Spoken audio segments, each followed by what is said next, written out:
info kwale samara ferelaye ka kanyinin kali surunya dro do de nana samara do sale bolo samara impiriye wa fulani keme duru imo de fo ha samara impiri koni adone no wa fulani keme duru de do nyale ya do ninkiriya nonunte samara piri do ya feruma wanani ko be togodi uba fo ninde ma jamfa man kasana falesa minna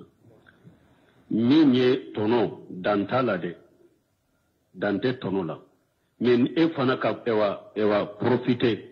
nyado ninkilia ate minan songo do mfana ka fendo daka minte minan songo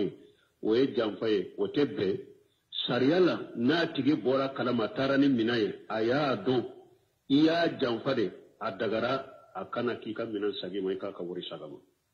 ciden telela cedo tumbe alete fere chogodo ni atara sanni fere ke minna durate se tremelela ube minan songo greya ka ferama anne mani ko so na be kuma nana kwa ofo ciden awa ciden ko ni esugu ni be fere ke mo minma ika fwa ma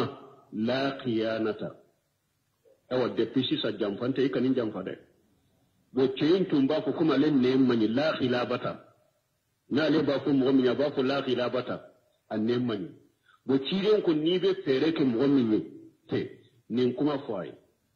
na yin minan dima prilan atara do minan prite oye ikana ka minan sagaba akika wori sadima awa nin tebbe ani fara doni ke ba ko abelu ciren ka hadisa kono la yuminu ahadukum hatta yuhibba li akhi ma yuhibbu li nafsihi yala emin yin kew yala e ba fe mo ko nyogona kila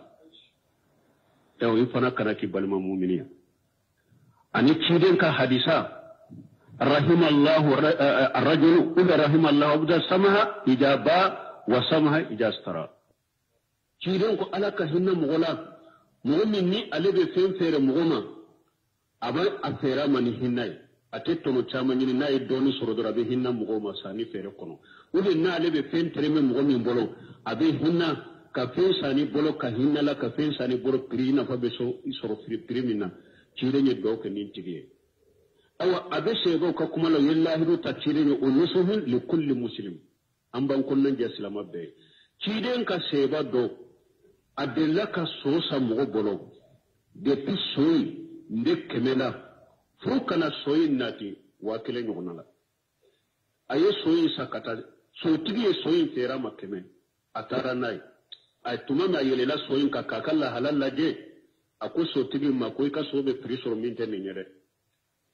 ne bolo abesika ni so ayo dama o ko fe atara ako ni soyi be fe so ni nintede fo soyi so ngotara fo wakile kunnanjiya ko parce que kuli wallahi do ta cide ni de kubu kunnanjiya silama be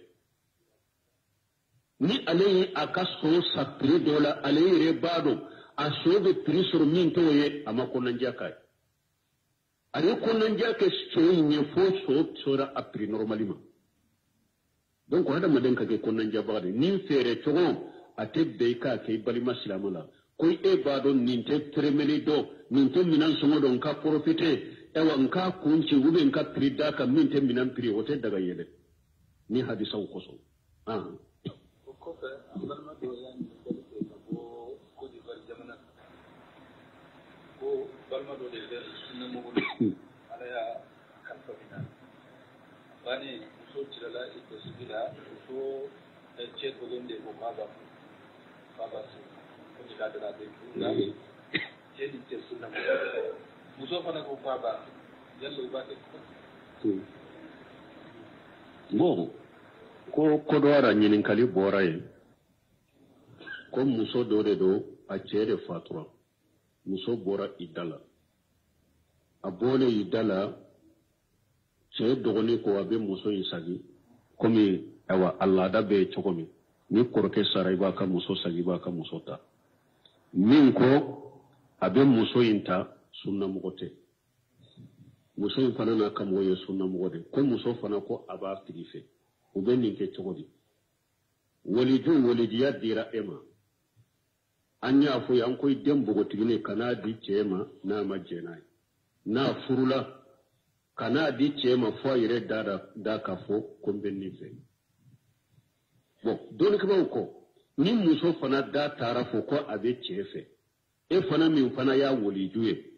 silamiya sariya ye furu nyogo makere ja ataku man taridauna dinahu wa khulquhu fajawidu ni mo nana ika awa muso nyinu be muso mi walijiya bi bolo adina kanyi adina imisonja ijenana adina ijenana jogoy ciden ko ikanninde lafuru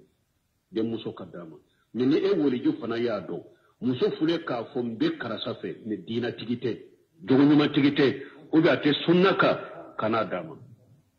junbute fana la nina ni muso fana ta ete muso di chema fummin kadaye akafunu ni muso fana tara noro chela ni ta furunyo mai dina ni jogola e fana kana so ni fasiri de do ube bidiya mo de do e fana kana so ka dama iba fu che wore laje nimbilla halamina ninte sunna mo ante so ki ka furu siriki dinima o wordu be wori jubolo jurbuti kanina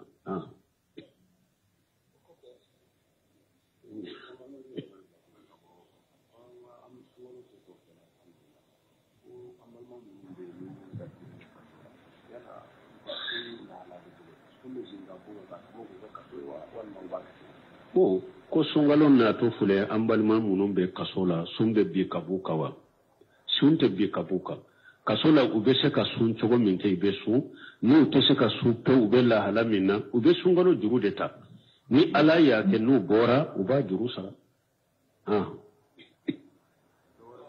alayhi salam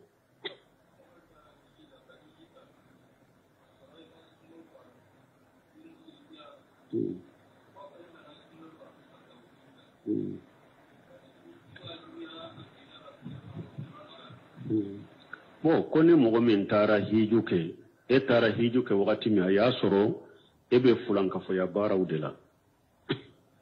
o kofe ina na tauhidita ka sunnata ibe sage hijuka wa bo tauhidi famulen kofe sunnat ka famulen kofe ni hiju sebiye ibe sage hijuka ni hiju sebiye ibe sage hijuka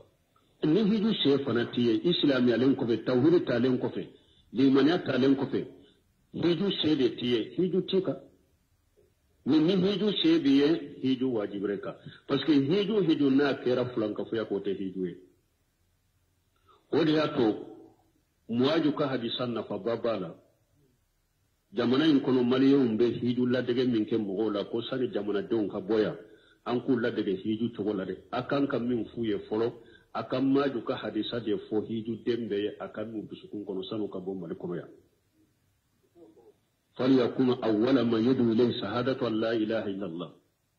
وأن محمد رسول الله فإنهم أتوا لذلك فعلمهم أن الله افترض عليهم 5 صلوات في كل يوم وليلة فإنهم أتوا لذلك فعلمهم أن الله افترض عليهم صدقة توغد من أغنيائهم وتربي إلى فقرائهم مواجه كهديثا من فلت تمام آيات تشيكتا يماني تشيرين يا يراني حديثا ni sir kuma furai masabati mogo boro ibe sallim min ala makotala ibe jakabo min ala makotala itara hiju ala makotala puru salli ki nafa puru son ki nafa puru jakabo ki nafa puru ka hiju ki nafa fo sir kuma fula ulude kasabati sani ka boy ka jamuna kono ala kelinto bato ka sore bolala ni fulati bolo yika ala kelinto bato fulan ka fu yakumba ba fulan ka fu ya fitini ati bolo o kasabati bolo sani ka boy ka jamana kono folo de fulan nak ewa shahadatu anna muhammad rasulullah ciiden ka batulini sun ciiden ka sunna o sabatilen ka sore bolo sani ka bo malide ni shirku de boran malikata makka ibe hiju min kalam makotala itara jama'aya ika wori ciyana ni bora ya ini bidiya de bora maliya e tara makala matubu ni goyenye maka ikatubi ka hiju chugo nyumanke itara jama'aya de itara jama'aya wodi ato seri kuma fura jamana naka hiju dumbe bo aye ulude wode kalawla folo tawhidi ka sabatu bolo sanu ka bon maliya ciiden ka bato cogo nyumani ciiden ka sunna ka mo bolo ka sabati bolo sanu ka boya nin ni seri kuma fura sabatira min bolo de i bora ya itara hidula ika hiju beke hiju minale mais nin fura ma sabati bolo alamma ko site ka hijula itara jama chaya donc ni mo hijira fulan ka fuyaka alamma ko sito hijula ika tawhidi talen ko fe nin no ya biye shebiye sagi kata hijula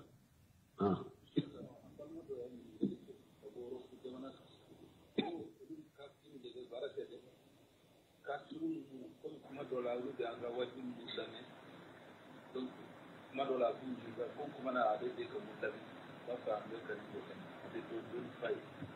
o sisa de ka do don fai ani ale mo ko be minna ka tin be dawo to ko ale bi saka ni nda famu ka ko de ka se ka to ka se ka ni ko ni juri ala ni nyen fo ko lu be yoro men ulu ni kafiru de be nyonga o be barake kafiru de bolo ko nu bo nu ka wajule nu be wajiru lamme kafiru ba fo ko ba ke kamulame wo ko ale be to ko fo kafiru ne doni wo puru ka dawa ko kafiru be dawa chogodi o ninde dawa doye ni nye dawa dode ifule min na dawa dode do ka silamiya chogonyuma fo ay parce que kafiru ibn wele kata sere kuma fula de ma folo kafiru be wele kata sere kuma fula de ma mana ka ala yira la bro akado ko ala be kam amni adusukun kono akado ala be akado fana ala kilimpu de kanka bato bon ala bake ka ko munun ke jiyan kono kaba ko munun ke anu nema munun ke iya do ode ya to makka kafiru nu laje ala yire tumbu wele makka sora be mumba kono sankaba danchogo dolo chogo dugukolo chogo sanju bena chogo mi ala be nyana malike chogo mi abe fagali ke chogo mi ala bake ka kaba ko munun ke damfeula ala ba kai wa kafiru wala ni wode tauhidu rububiyya ibe to ka alaka tamanse nunu alaka kabako nunu alaka nema munu alaka bake ka ko munu ke jiya kono ibe to ko ulude fo kafiru ye folo na mina duskun kono wakati min ko ala be ola iba wele kata ala kelimpe batuma ni yire ya do kaba amini duskuna ko ala be ni ya do ala be mumbika ika kelimpe batu donc be kafiru were kata ni chogo de la fo kamya dusukuna wa cidon ko ni na lanya hadi Allah bika arajulan wahidan khairul lak min humurin ni'ami akoni alay mo kelen kanda ni ka sababu yenina akawshi ma nyame bile parce que nous tile la nyame bile de tumbe sangala abe ko min nan ko akawshi ma miliyari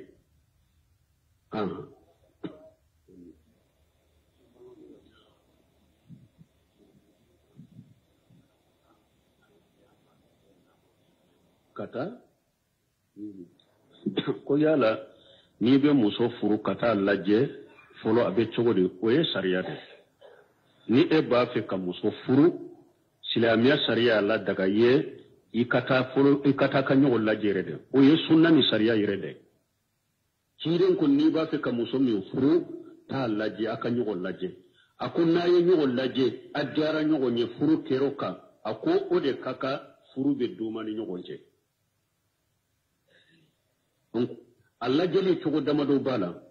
sebo doye muso laje ni ba fe ka muso min furu na ya sur abe kinkelen kono iba to misira wudo ebe se kata shikjo akatte misira la ubi ba shiga akatte misira la atemeto iba laje harina le reta kalama muso be se ka laje ni chogo la muso be se ka laje fana ibe ta fo uso kono fana ka fo aka mugoye ide muso karasa ne ba fe ka furu mba fe kaye na ya soro hari asuturalino hijabu de bala ni nya nye dawye don ke ba ko ne aka kunshige ani aka teke farau abe nunun boy ko laje parce que c'est bon tun kera salafu muso de be ka ko kun tige shi sakate ko miche sino folo la no be muso furu yere be nyinin kalike no maye akunsige kajja de uba ka suhude parce que muso min kunshige kajja kunshige janyali ye muso masiride wadi ato ko abai kumbu iba ku kun shigi la halal laje ana nyedaw ana tege faraw min ni ba laje iba ni mo wore bilaina atellan kolonya maki ka muso yo folo atellan kolonya abeke aka mo do nyana aba ɲɔgɔn lajɛ ale bɛ e bɛ ale ye ciden tile la cɛ dɔ y'a fɔ ciden ye ko karisa masina ka denmuso ne b'a fɛ ka furu o y'a sɔrɔ sɛbɛnw musow bɛ so de kɔnɔ olu tɛ bɔ npogotigi ni suturalen de bɛ so kɔnɔ tɛ bɔ ciden ko n'i b'a fɛ taa lajɛ kɛ taa ɲini a ka mɔgɔw fɛ ka sira d'a ma i k'a lajɛ cɛ taara muso u ka du kɔnɔ ko fa ma wa ko a denmuso masina n b'a fɛ k'o de furu ciden ko n kana a ka yirinna n k'a lajɛ denmuso fa diminana ko ne tɛ n denmuso bɔ e ka lajɛ a ko a tɛ kɛ ka muso yɛrɛ to a ka hijabu la kɔfɛ a ko ni ciden de y'a ɲamariya ko a ka nin lajɛ ye sira bila k'i lajɛ ni ciden de y'a ɲamariya ko a ka nin lajɛ a ye sira bila k'i lajɛ ayiwa a y'a lajɛ muso in diyara a y'a furu kɛra hɛrɛ ye fana donc lajɛli ye ciden ka sunna de sariya de don a kɛra sa i miirila ka lajɛ a kɛra sa i taara a ka so kɔnɔ a ye ɲɔgɔn ye a y'a lajɛ a y'i ye baasi t'o la i ye silamɛya sariya yɛrɛ de ani sunna bon minnu b'a fɔ san ka photo ta bila lajɛli nɔ la dɔɔnikɛlaw k'o tɛ wasa kɛ parce que ninnu dɔw bɛ n'u bɛ kɔfɛ n'u b'a fɛ ka muso furu ko a ka photo ta ka photo ci olu ma dɔɔnikɛlaw ko photo ye haramu de fɔlɔ photo tali ye haramu de o tɛ bɛ silamɛya sariya la nin tɛ daruya ye n'a bɛ photo ta la daga mɔgɔ kɛlɛ a filanan u ko photo tɛ se ka lajɛli parasita mɔgɔ caman bɛ photo ta cogo y'a ɲɛ e y'a ye photo la diyara ye tuma n'a y'a kɛra naani ye nimisira ne ma dɔn nin cogo la caman yɛrɛ fana bɛ photo ta cogo b'a cɛjuguya photo la e y'a ye a ma diya e tuma min e yɛrɛ nana e y'a ye nimisira o photo tɛ fɛn ye ne yɛrɛ hali dɔ delila ka ne yɛrɛ photo yɛrɛ tɛ dɛ muso yɛrɛ appareil kɔɲɔw ni fɛnw na e ma fere a la dɔw yɛrɛ de ye muso ye ko kɔɲɔ de tun bɛ yen ko muso farila ko yɛrɛ y'a ye a ko ale bɛ muso in fɛ faw k'a ɲini furu ka siri o kɔfɛ ale muso in ye cogoya dɔ la a ye ne wele ko tiɲɛ la ko muso dɔ bɛ yen ko ne yɛrɛ de ko a ka di n ye furu sirila ko mɛ muso in sisan ne y'a ye cogo dɔ la a man di dusukun ye fewu a man di don ko e tun b'a furu wagati min e m'a lajɛ a ko mɛ ne y'a ye mɛ a wagati kɔɲɔ de tun don parilen de cogoya dɔ la ne y'a ye mɛ sisan man di dusukun yɛrɛ n t'a dɔn b'a kɛ cogo min o bɛ ala ka hakiman d'a ma donc muso bɛ lajɛ o ye sunna de mais photo tɛ se ka lajɛli fana parasita photo tali ye haramu ye o tɛmɛnen kɔfɛ photo tɛ se ka lajɛli parasita silamɛya sariya la dɔ tun bɛ yan kan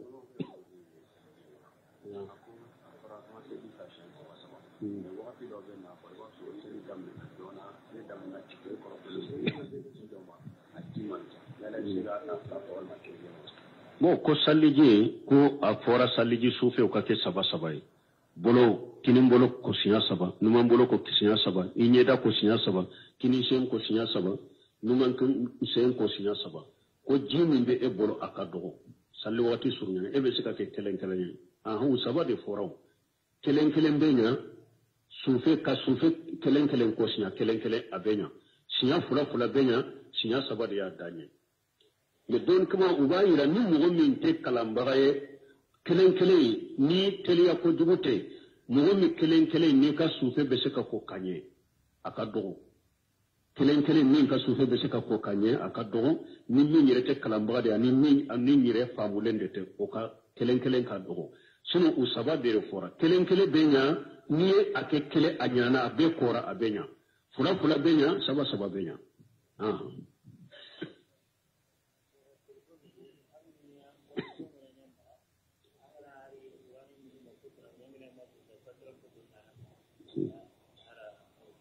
bon ko telefoni ninnu a b'o la ni e b'i ka mako ɲɛnabɔ bɛ ɲɛnabɔli la e b'a kɛ ka kitabu dɔ ɲɛɲini ou bien e b'a kɛ ka dɔnnikiba dɔ ka kaseti dɔ ɲɛɲini u bɛ foto lankolon dɔ bila ka na i ka baara la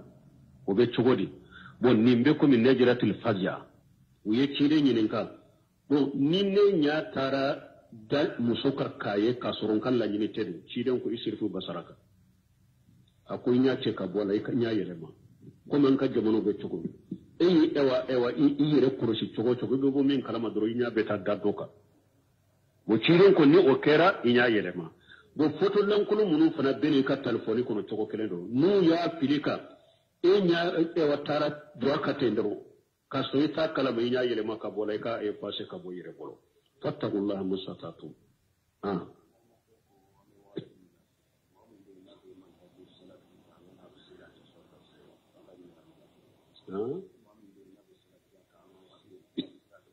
bon ko mo min be salafiya ka bisga ke sordasiya an ba fo ni mo min ye silama bisga ke sordasiya sordasiya ni be se ka silamiya dina matrafala mun ni haramu ye ani ala soso ni ala kuta ni kafiriyaw ni yere bise ki yere koroso ola ka nye atibale ala ka wajibira ita haramu ni ala soso ke akono bashi tala ikake na ka sore be se ka silamiya matrafa kono ka wajibu ke ka ala ka haramu toy ni mo min be se ko lu kurosa ko bashi tala ka kai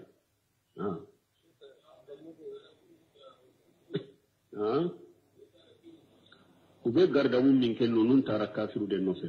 usemini ni karani na tumama tara muhadara ke militaire u ye saudia u ya ni ka garda bula wa ko ni garda ko re mu nyawre ya na al quwa fa ngabe nawa u yere la wa ko lebe mi fonni nye komi doni ke ba ka fatawa tese kan nunu nyelema libe bo awa masuliya u de fe o be fo fama u de u be sordasi nyema ulu de be se kan nunu nyelema akon nunu nye kafiri la dege de nin be silama bolo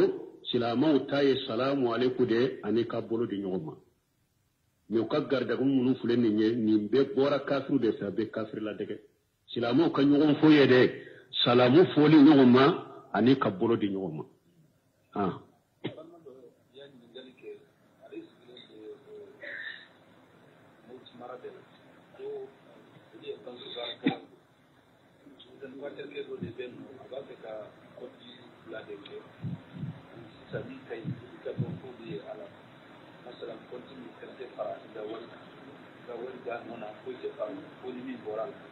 walma do be faramin ka ziyada be minna ni ribai ni ribani ya min faraka dacha babu ka ko yalla da su tewu ko do be mauti ko ale ewa yo ko mara sawye ka kan na fulu bila banki barakela ude do ko kan na fulu bila banki la yore fo ko kan na fulu bila banki la kontu fula de be kontu do be do te faraka ikan na fulu be chokola ni ma ko sera mai bata kontu dobe faraka ko yala dobe faraminka ibe shika do iko de tawa nunyin faralaka ikadi mugoma ube dote faraminka juman kanyi nununa bo fulo la anka do fulo na fulo beta banki munun banka jamano ko riba banki do lesri be riba de ka na fulo beta la sagoye mo ba jate mina konkal na furu la sagura intara khalifa tere qaradu de do ni ay iriba do nula ko nimbe faraka iriba de do parce que na fulu munum beta bila banke wala qaradu de do al wadi'atu te khalifa pente parce que khalifa fenye pende nini kan na fulu na boro minna asiri lendo ibini kan ikan na fulu na ka boro minna ka bilai don ni ma ko serai kan na fulo mai bani ika boro boka dima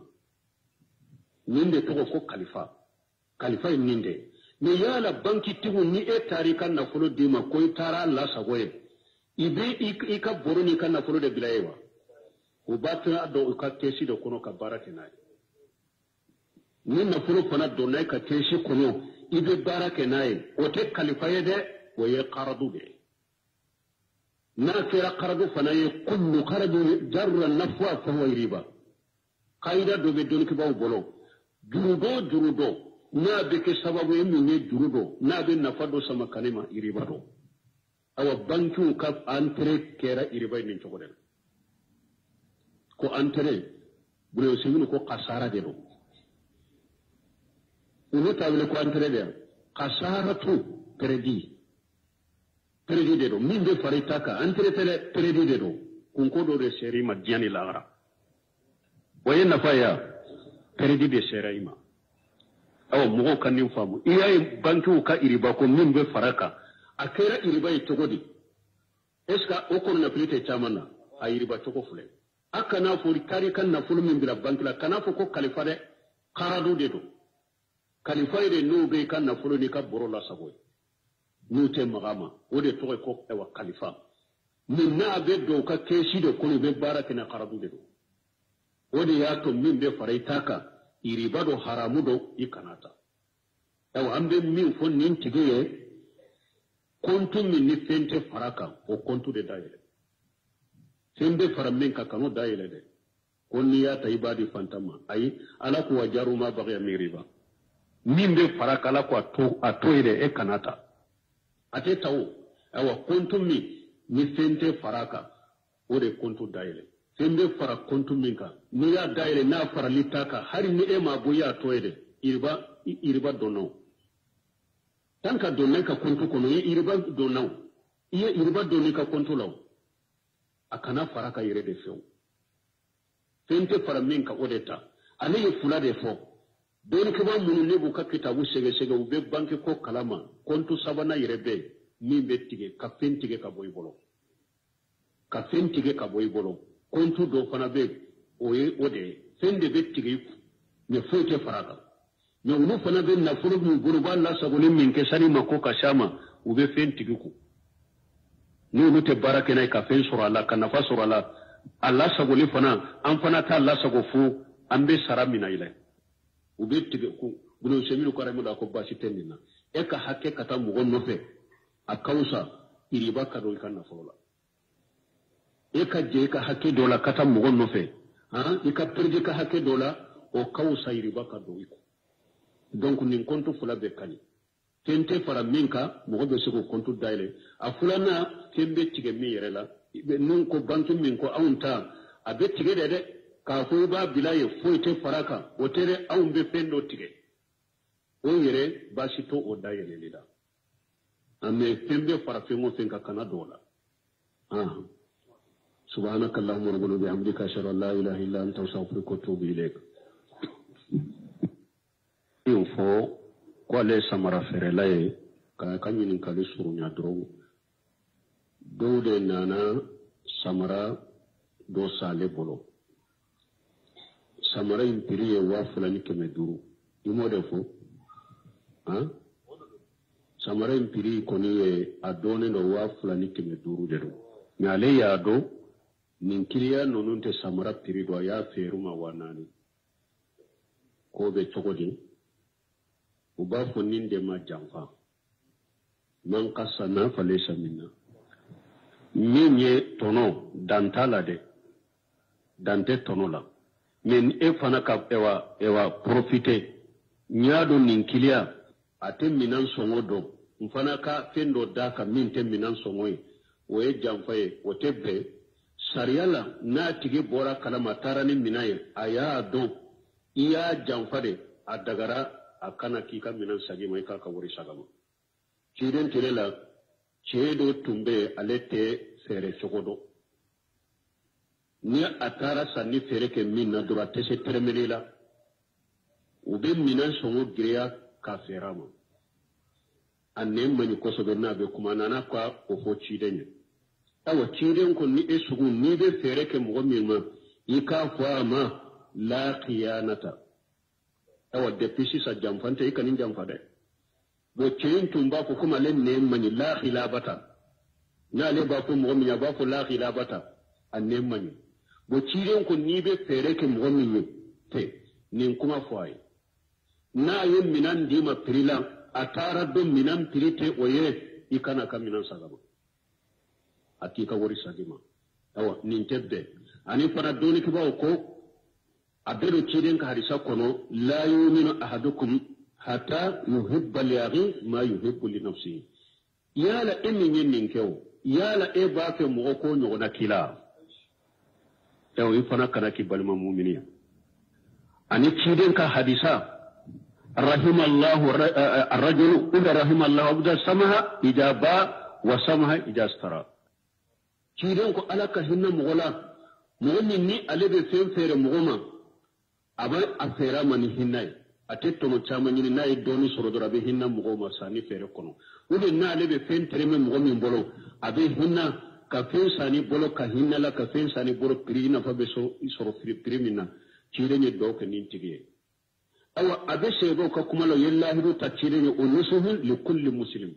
an ban kunnan je islama be cire ka seba do adella ka so sa mo bolo de pisoi nde kemela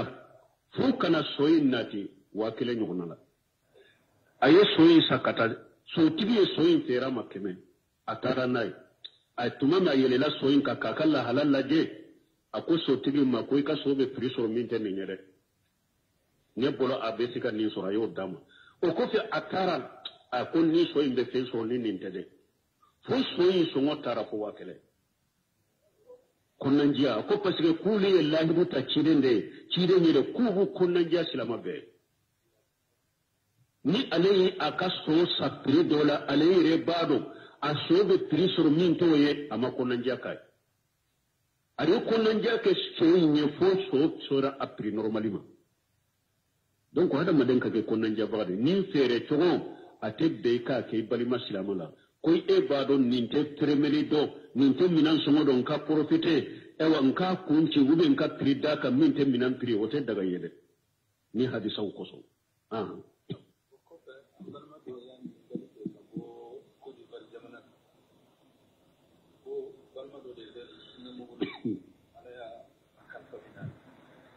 bani so tirala iko sigila so che kogonde ko baba so ila da de la je ni te sunna muso fana ko baba yalla ba te bon ko do ara nyinin kali bora ye ko muso do de do a chere fatura muso bora idala abole idala che dogoni ko abe muso isagi komi awa Allah da be chokomi ni korke sarai ba ka muso sagi ba ka muso ta min ko abe muso inta sunna mugote muso fana na kamo ye sunna mugode ko muso fana ko aba tigife ube ninke chokodi walidiya dira ema anya fo yan koy dembo tigine kana di chema na majjenai na furula kana di chema fo yire da ka fo kombenni fe bon don ko ko ni muso fana da tara fo ko abe chefe e fana min fana ya walijuye silamiya sariya ye furu nyogo makere ja ataku man taridauna dinahu wa khulquhu fajawuju ni mo nana ika ewa muso nyini ube muso mi walijiya bi bolo adina kanyi adina misonja ijena na adina ijena na jogoy ciden ko ikanninde lafu de muso kadama ni e waliju fana ya do muso fule ka fo mbe karasafe ni dina tigite jogonyuma tigite ube ate sunnaka kana dama dingute fana la nina ni muso fana ta ete muso di chema fo min kadaye akafunu ni muso fana tara noro chela min ta furnyo mai dina ni jogola e fana kana so ni fasi de do ube bidiya mo de do e fana kana so ka dama iba fo che wore laje nimbela halamina ninte sunna mo ante so ki ka furu siriki dinima o wordu be wori jubolo jurbuti kanina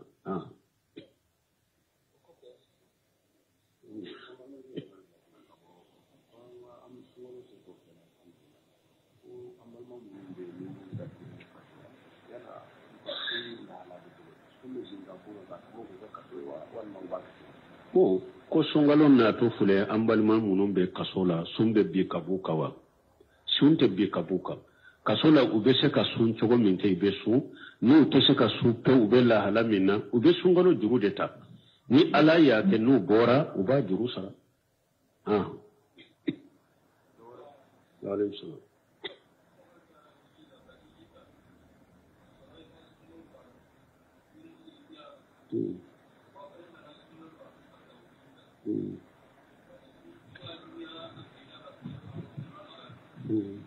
bo koni mogo min tara hijuke e tara hijuke wakati mi ya soro ebe fulanka fo ya baraw de la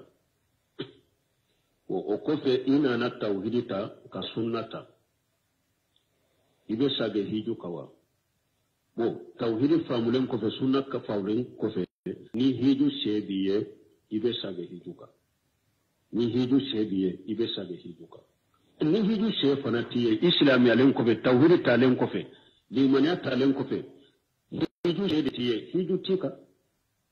ni hiju shebiye hiju wajibreka parce que hiju na kera fulanka fu ya ko te hiju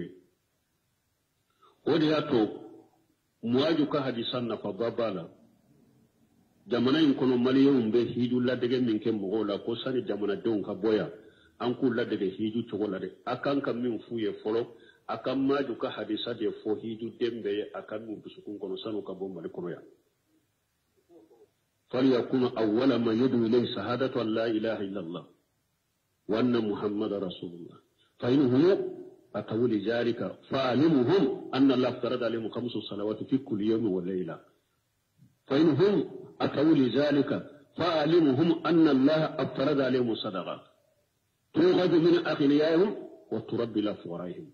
muwaju ka hadisa min fule tumame aya ci kata yayi mani ci den yayira ni hadisala ni sir kuma fulay masabati mo boro ibe sallim min ala makotala ibe jakabo min ala makotala itara hiju ala makotala pour salli ki nafa pour sunki nafa pour jakabo ki nafa pour ka hiju ki nafa fo sir kuma fula wulude ka sabati sani ka boy ka jamuna kono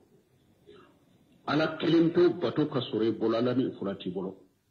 yika ala kelimto bato fulan ka fuya kumbaba fulan ka fuya fitini ati bolo o kasabati bolo sani ka boy ka jamana kono folo de fulan na wa shahadatu anna muhammadar rasulullah ciren ka bato ni sun ciren ka sunna o sabati len ka sore bolo sani ka bo malide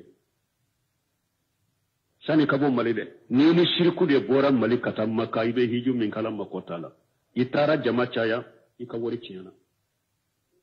ni bora ya ini bidiya de bora maniya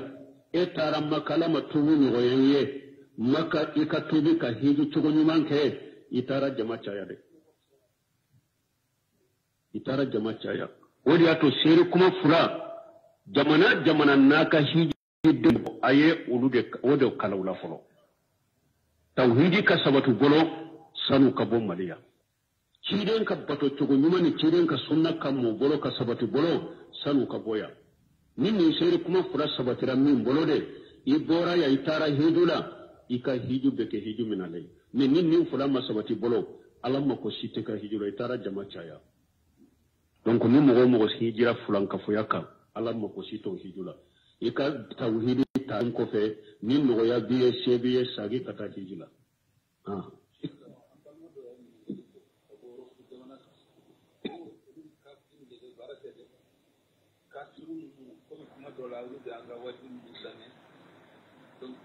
madola kunjinga kuma na adede ka mutane ba ka amurka ne da don fai o sisa dai ka don fai ani alai mu gobe minna ka sun be dawo to gomi alai bisa ga ninda ka muka konflikta ka sai da ku ka sai ka ne kuri duniya la ni nenu fo ko lu be yoro men ulun kafiru de be nyonga o be barake kafiru de bolo ko nugo lu ka wajule nube wajiru lamme kafiri ba fo ko bake kamulame wo ko ale be to ko fo kafiri ne doni wo puru ka dawa ko kafiri be dawa togodi ko ninde dawa doye ni nye dawa dode ifule min na dawa dode do ka silamiya togonyuma fo ay parce que kafiru ibn wole kata sere kuma fula de ma folo kafiru be wole kata sere kuma fula de ma mana ka ala yira ala bro akado ko ala be kam amni adusukun kono akado ala be akado fana ala kelimpo de kanka bato bon ala bake ka ko munun ke jiya kono kaba ko munun ke ani nema munun ke iya do ode ya to makka kafiru nu laje ala yire tumbu wele makka sura be mumba kono sankaba danchugo dolo chugo dugukolo chugo sanju bena chugo mi ala be nyana malike chugo mi abe fagali ke chugo mi ala bake ka kaba ko munun ke damfu la ala ba kai wa kafiru wala no de tauhidu rububiyya ibito ka alaka tamanse nunu alaka kabako nunu alaka nema nunu alaka baki ka ko munu ke jiya kono ibito ko ulude fo kafiru ye folo na mina duskun kono wakati mi ko ala be ola iba wele kata ala kelimpe batuma ni yire ya do kaba amini dusukuna ko ala be ni ya do ala be mumbika ika kelen to bato donc be kafiru were katani to de la fo kamya dusukuna awa tidin ko ni la yahdi Allah bika arajulan wahidan khairul lak min humrin ni'am akoni ala yimo kelen kandani ka sababu yenina akawshi man nyame bile parce que nous tele la nyame bile de tumbe sangala abe ko na kashi miliyari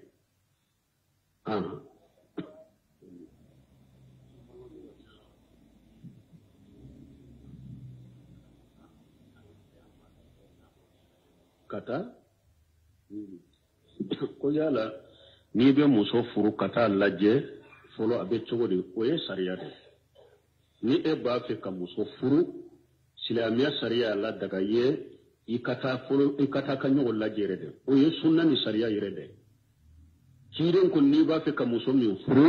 ta laje aka nyogo laje akonna ye nyogo laje adjara nyogo nye furu keroka o de kaka furu be duma ni nyogo je donc Allah jeli togo damado bala sebo doye muso laje ni ba fe ka muso min furu na ya sur abe kinkelen kono iba temisira wudo ebe se kata shikjo akatte misira la ubi ba shiga akatte misira la atemeto iba laje harina le reta kalama muso be se ka laje ni togo la muso be se ka laje fana ibe ta fo uso kono fana ka fo aka mugoye ide muso karasa ne ba fe ka furu mba fe kaye na ya soro hari asuturaliro hijabu de bala minya nye dawye don ka ba ko ne aka kunshige ani aka teke farau abe nunun boy kulaje parce que c'est bon tun kera salafu muso de be ka kun tige shi sakate ko mice sino furo la no be muso furu yere be nyinin kalike no maye akushige kajja de uba ka sugude parce que muso min kunshige kajja kunshige janyandi ye muso masiride